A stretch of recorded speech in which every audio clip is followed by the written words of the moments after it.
The dystopian regime described in 1984 takes place in London, a major city in Oceania. In contrast to the beautiful London we are all so familiar with, 1984's London is indeed a hot mess. Surveillance, fear, brainwashed are the three words that I would use to describe this London. Imagine tomorrow at London we used to know. In front of the Big Ben Tower suddenly hung a frame of Big Brother, like how it is done at the Tiananmen Square. Underneath is a bold text that states war is peace, slavery is freedom, ignorance is strength. Can't imagine, right? Neither do I. I've never imagined the world I'm living in is a dystopia.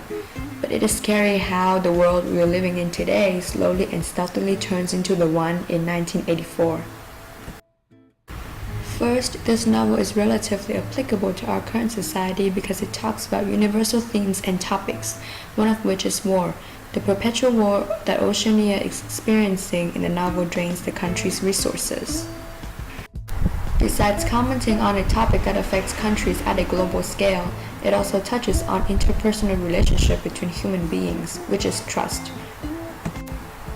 So who do we trust? The government or Big Brother? In 1984, Winston got into trouble because of trust. Aren't you curious why? Why don't you read the book? Surveillance and censorship is also a threatening issue in 1984, as well as in our current world.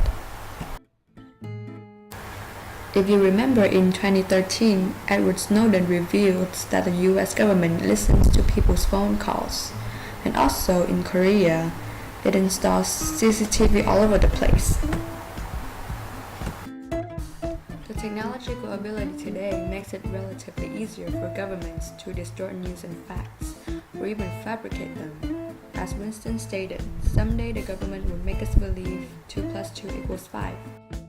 So, are we really living in 1984? Well, after reading this book, I've been able to draw parallel connection between Winston's world and our world. And if you want to answer the question and discuss it with me, why don't you drop everything and read?